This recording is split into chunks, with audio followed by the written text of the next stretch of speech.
of neighborhood. I would like to talk just a little bit historically. National Tap Dance Day is celebrated all over the world. It's all over the world. It's celebrated, and that and on an international level. So if you were in Tokyo or Brazil or Mexico and France and Spain, they're celebrating today National Tap Dance Day. So we're very fortunate to have the city of Seattle 2019 National Tap Dance Day being celebrated. I would like to talk a little bit about a real honor for a person who I feel is really very intricate in this day being observed by this studio, and that's the late Dr. Darylyn Smith. Here, here. And Dr. Darylyn Smith was this woman who basically started just a really conversation of tap in the city of Seattle. Even when I look back on my journey, it has been a journey because of the late Dr. Darylyn Smith. And I met her when my daughter was in the second grade, and she came home to tell me that there was a woman that was from New Orleans, Louisiana, that she thought that I would like to know. And I asked her at that time, oh, is she a black lady or a white lady? And her comment to me was, well, I don't know. She looks like a white lady, but she talks like a black lady. And at that time I said, maybe she's like Mamo's family, Creole. And so when I went down to the school, I met this woman who was from the 7th Ward in New Orleans, Creole. And it was really funny to me because when I was younger, I used to tap dance, but then I had kind of left tap away because so many times we thought it was more of an Uncle Tom type of dance, and so we kind of navigated through with it historically, looking at how did we perceive tap dancing. And for me, I found that joy, once again, as she began to introduce tap dancing on a larger scale. It would be funny later in life as I looked at her because her tap master was a person named Pork Chop. And Pork Chop was a street dancer out of New Orleans.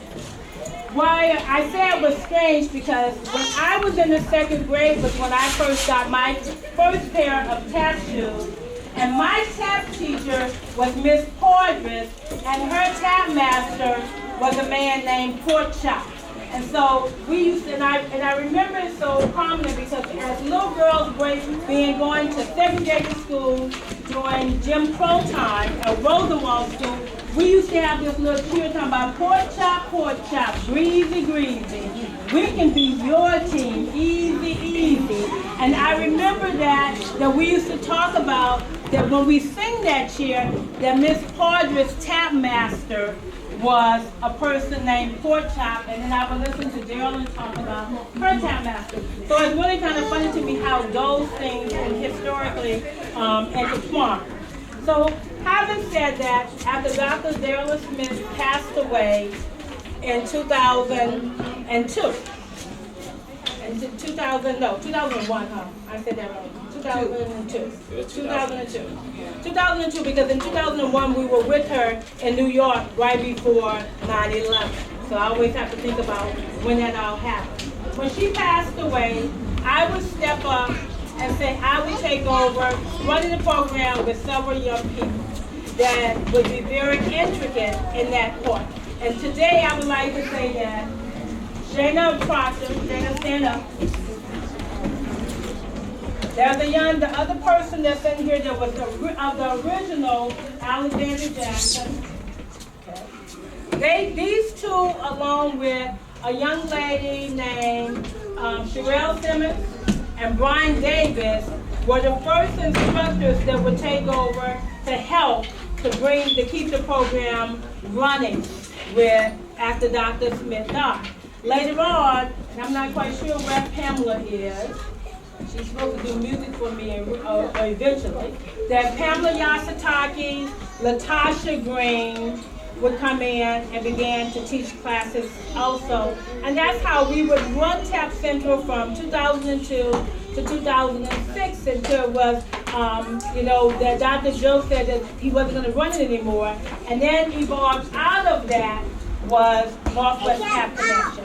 So Northwest Tap Connection has been in existence since 2006, running under my directorship along with my husband, Lieutenant Joseph Ayco. So definitely it is a very honor to be here, and we wouldn't be here without support. And I want to thank God for another person that's in the room. I'm asking her to stand, Phyllis Yasataki, if she can stand up, because Phyllis Yasataki allowed for me to have ownership of her daughter, Pamela, as if she was mine. And I was a very demanding taskmaster during that time. So today, as we celebrate National Tap Dance Day, and Pamela will probably appear at some point in time in life. Okay. Do you have your music already? Yes, I'm queued up over there. She's queued up. Melba? So, yes. May I say something? Sure. I just want to say, my daughter ended up in a National Broadway show, which she would never have accomplished if Melba hadn't kept the studio going where she could go and get lessons, meet people at conventions, and Melba made it possible for my daughter to be where she is today. So we owe a great debt to Melba.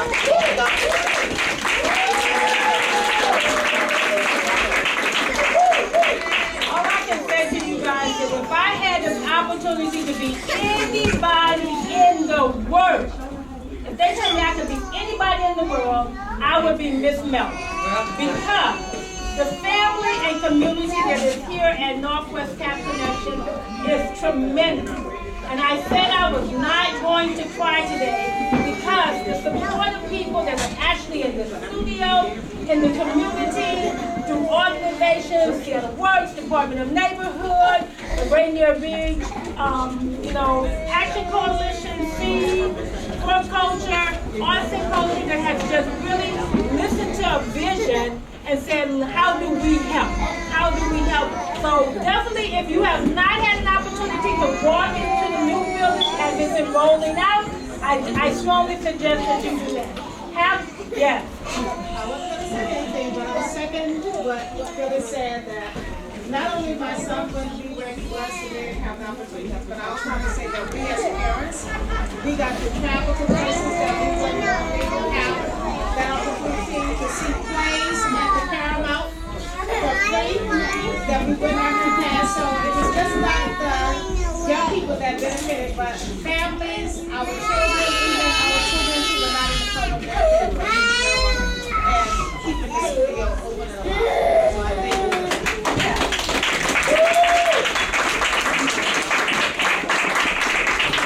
My greatest joy in life is working with children, and it's such a, I have grandbabies now that are in the studio, and this week has been real. It's so funny to me because this week was supposed to be my week that I went to get nails and toes done, and I want y'all to know I feel like I have like an eagle claw sitting up in there walking through. It's been busy trying to roll out for this day, but thank goodness.